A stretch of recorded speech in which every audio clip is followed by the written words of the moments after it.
డిక్లరేషన్లు చాంతాడంతా, కానీ బడ్జెట్లో కేటాయింపులు మాత్రం ఘోరంతనే అధ్యక్ష నేను అడుగుతా ఉన్న వారిని ఎందుకంటున్నా అధ్యక్ష, నేను ఎకరానికి 15,000 రైతు భరోసా ఏది అధ్యక్ష? ఆడబిడ్డకు నెలకు 2,500 సాయానికి నిధులు ఏవి అధ్యక్ష? వృద్ధులకు, పెద్దలకు, దివ్యాంగులకు పెన్షన్ డబుల్ చేసేందుకు కేటాయింపులు ఎక్కడ? కేసీఆర్ ఇంట్లో ఒకరికే ఇస్తున్నాడు, మేము ఇద్దరికి ఇస్తాం. కేసీఆర్ 2,000 ఇస్తున్నాడు, మేము 4,000 ఇస్తాం. కేసీఆర్ గారు ఉద్యోగుల తల్లిదండ్రులకు పెన్షన్లు ఇస్తలేడు, మేము ఉద్యోగుల తల్లిదండ్రులకు కూడా ఇస్తామని చెప్పి ఉద్యోగుల మీద కూడా ప్రేమ చూపెట్టిన అధ్యక్ష. ఇలా ఉద్యోగులకు రుణమాఫీలో కటింగ్ పెడుతున్నారు, రేపు రైతు భరోసాలో కటింగ్ పెడతారట. అది కూడా వారు దయచేసి గమనించాలని చెప్పి కూడా నేను కోరుతా ఉన్నా.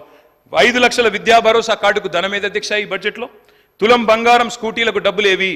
కోతలు, ఎగవేతలు, కత్తిరింపులతో మసిబూసి మారేడికాయ చేసే ప్రయత్నం చేశారు. సవరించండి ప్లీజ్, రీఅప్రోప్రియేట్. మీరు కావాలంటే కొన్ని సెక్టర్లు తగ్గించుకోండి, దుబారా ఖర్చులు తగ్గియండి. అనవసరపు ఏకకాలంలో రుణమాఫీ చేయకపోయినా 2 సార్లు మాత్రం పత్రికల ప్రకటనలు ఇచ్చుకున్నారు. అనవసరపు ఆర్భాటాలు తగ్గించండి, అనవసరపు ఖర్చులు, దుబారా ఖర్చులు పక్కకు పెట్టండి, రీఅప్రోప్రియేట్ చేయండి అని అప్రోప్రియేషన్ బిల్ సందర్భంగా నేను అడుగుతా ఉన్నా. అధ్యక్ష, భట్టి గారు స్వయంగా తిరిగారు, అఫిడవిట్ సైన్ చేశారు. దేవుడికి మొక్కి ఆ అఫిడవిట్ సైన్ చేసి మధ్యలో నామినేషన్ ముందు చెప్పారు ప్రజలకి 6 గ్యారంటీలు అఫిడవిట్లో నేను చెప్తున్నా అని అఫిడవిట్ సంతకం పెట్టారు అధ్యక్ష, బాండ్ పేపర్ మీద. మరి అధ్యక్ష ఏమైనాయి అధ్యక్ష? ఈరోజు ఎన్నికలకు ముందేమో రజనీకాంత్, ఎన్నికలు అయిపోయినాక గజనీకాంత్. అధ్యక్ష ఇంత జల్దీ మర్చిపోతారా అధ్యక్ష? డెడ్ లైన్ దాటింది అధ్యక్ష, 100 రోజుల గడువు దాటింది. అందుకే హెడ్ లైన్ మేనేజ్మెంట్ నడుస్తూ ఉంది. రోజొక్క లీక్ ఇవ్వాలి, రోజొక్క స్కామ్ అనాలి, ఏదో ఒకటి చేసి టైం పాస్ చేయాలి, అటెన్షన్ డైవర్ట్ చేయాలి. అధ్యక్ష నేను అడుగుతా ఉన్నా, ప్రచార పత్రంలో 100 రోజుల్లో అమలు చేస్తామని చెప్పిన గ్యారంటీలు, 100 రోజుల్లో 6 గ్యారంటీలను ఉదరగొట్టి 6 100 చేస్తాం 100 రోజుల్లో అని చెప్పిన మాటలు ఎక్కడున్నాయి అధ్యక్ష? బడ్జెట్లో ఎందుకు చెప్పలేదు?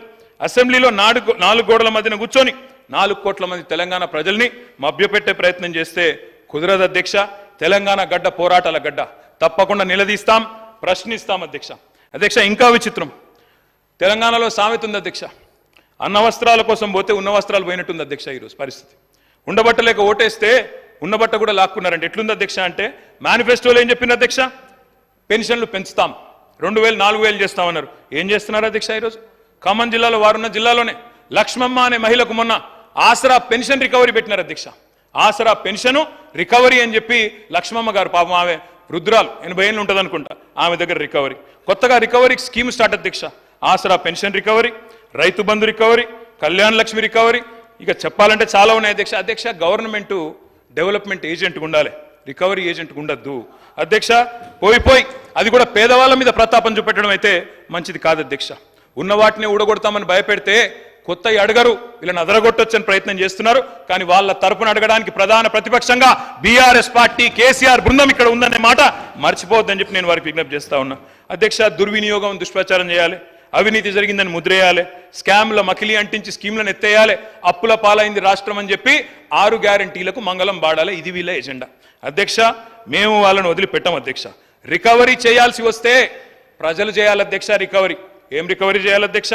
వీళ్ళ మీద పెట్టాలి రికవరీ ఛార్జ్ షీట్. 2 లక్షల తులాల బంగారం బాకీ ఉన్నారు మీరు. కళ్యాణ లక్ష్మి కేసీఆర్ ఇస్తే మీదికెళ్ళి తులం బంగారం ఇస్తామని చెప్పి మహిళలకు సెంటిమెంట్ కొట్టిన అధ్యక్ష. వీళ్ళు ఏడబోయింది అధ్యక్ష మరి తులం బంగారం? మొన్న మా విప్ గారు సిరిసిల్లకు వచ్చి బ్రహ్మాండంగా కళ్యాణ లక్ష్మి చెక్కులు ఇచ్చినారు అధ్యక్ష. కేసీఆర్ గారి టైంలో ఇచ్చిన 1,116 తప్ప మరి తులం బంగారం విప్ గారికి దొరకలేదా? గవర్నమెంట్కి దొరకలేదా? బంగారం షాపులు బంద్ అయినాయా రాష్ట్రంలో? లేకపోతే గోల్డ్ రిజర్వ్లు తగ్గినాయా భారతదేశంలో? వాళ్ళే చెప్పాలి అధ్యక్ష. చేయూత అధ్యక్ష, మా పేదలు ఎవరైతే వృద్ధులు ఉన్నారో, వితంతువులు ఉన్నారో, ఒంటరి మహిళలు ఉన్నారో వాళ్ళు పెట్టాలా వీళ్ళ మీద రికవరీ అధ్యక్ష. మాట తప్పినందుకు గత 8 నెలలుగా 2,000 నుంచి 4,000 చేయనందుకు అప్పుడు వాళ్ళు పెట్టాలా రికవరీ మీ మీద. మహాలక్ష్మి, మా ఆడబిడ్డలు 1,68,00,000 మంది ఎదురు చూస్తా ఉన్నారు. 18 ఏళ్ల పైబడ్డ ఆడబిడ్డలు నెలకు 2,500 ఇస్తామని చెప్పిన మాట వారందరూ ఎదురు చూస్తున్నారు. వాళ్ళు పెట్టాలా 8 నెలల రికవరీ మీ మీద అధ్యక్ష. మేము ఉత్తగానే ఆరోపణలు చేస్తలేం అధ్యక్ష. మీకు ఒక విషయం చూపెట్టాలా, ఇది గౌరవనీయులు భారత ప్రతిపక్ష నాయకులు రాహుల్ గాంధీ గారి ట్వీట్ అధ్యక్ష. వారు ఆనాడు ఎన్నికల సందర్భంగా అశోక్ నగర్కి వచ్చారు. వచ్చి వారు చెప్పారు అధ్యక్ష, ఇది వారి ట్వీట్, నేనేమి కల్పించట్లేదు, నేనేం చెప్పట్లేదు అధ్యక్ష. వారు 2 విషయాలు చెప్పారు. ఒకటేమో జాబ్ క్యాలెండర్, మొదటి సంవత్సరంలోనే 2 లక్షల ఉద్యోగాలు, ఇది రాహుల్ గాంధీ గ్యారంటీ అని చెప్పి ఒక ట్వీట్. తెలుగులో చేశారు, మనకు అర్థం కాదనుకొని తెలుగులో చేసినారు అధ్యక్ష. తెలంగాణలో కాంగ్రెస్ ప్రభుత్వం ఏర్పడిన ఏడాది లోపే 2 లక్షల నియామకాలను పూర్తి చేసి యువతకిచ్చిన మాట నిలబెట్టుకుంటాం.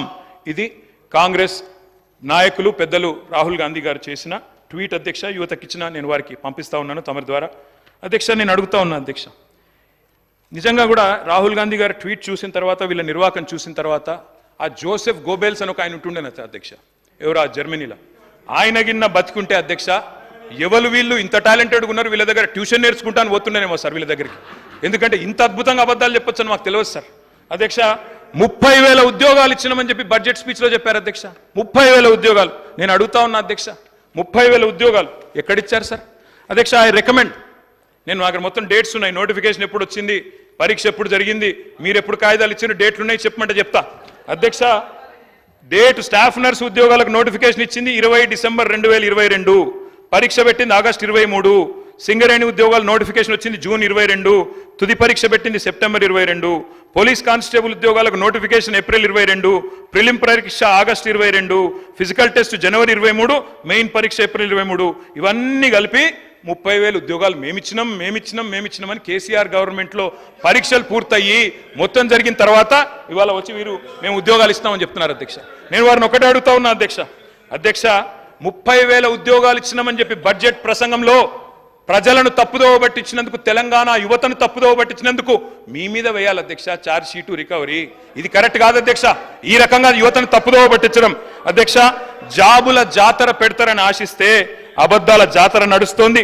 ఇంట్లో ఉన్న క్యాలెండర్ ఇంకో 4 నెలలు అయితే అది కూడా మారిపోతుంది, అయిపోతుంది. కానీ కాంగ్రెస్ చెప్పిన జాబ్ క్యాలెండర్ మాత్రం అత్తలేదు పత్తలేదు అధ్యక్ష. నేను అడుగుతా ఉన్నా ఈరోజు ఆ రోజు అశోక్ నగర్కి ఉస్మానియా యూనివర్సిటీకి పరుగులు పెడుతూ పోయినారు. డిప్యూటీ సీఎం గారు నేను అడుగుతా ఉన్నా, అయ్యా డిప్యూటీ సీఎం గారు మీరు నేను హౌస్ అడ్జన్ కాగానే పోదాం అధ్యక్ష, అశోక్ నగర్కి పోదాం, మీ ముఖ్యమంత్రి గారు వస్తానంటే వారిని కూడా తీసుకొని పోదాం, సెక్యూరిటీ లేకుండా పోదాం, మంచిగా పర్సనల్గా పోదాం. పోయి అక్కడ ఉండే ఏ ఒక్క యువకుడు, ఏ ఒక్క యువతి, ఏ ఒక్క చెల్లెలు చెప్పినా ఒక్క ఉద్యోగం అన్నా ఈ ప్రభుత్వం ఇచ్చిందని చెప్తే నేను అక్కడనే రాజీనామా చేసి వెళ్ళిపోతాను అధ్యక్ష. ఒక్క ఉద్యోగం రేవంత్ రెడ్డి గారి ప్రభుత్వం, కాంగ్రెస్ ప్రభుత్వం వచ్చినాక కొత్తగా ఇచ్చినాము అని ఏ ఒక్క యువతి గాని యువకుడు చెప్పినా నేను అక్కడే రాజీనామా చేసి రాజకీయ సన్యాసం తీసుకుంటా అధ్యక్ష. ఒక్కరు చెప్పినా నేను చెప్తా ఉన్నా అధ్యక్ష, అక్కడే సిటీ సెంట్రల్ లైబ్రరీలో ముఖ్యమంత్రి గారికి, ఉప ముఖ్యమంత్రి గారికి, మా పార్టీ తరపున, తెలంగాణ యువత తరపున 1,00,000 మందితో పౌర సన్మానం కూడా పెడతామని చెప్పి కూడా నేను చెప్తా ఉన్నా అధ్యక్ష. ఈ రకంగా చెప్తాను అధ్యక్ష. 10 ఏళ్ళు కూడా ఏం చేసినామో చెప్తాను. ఇంత అద్భుతంగా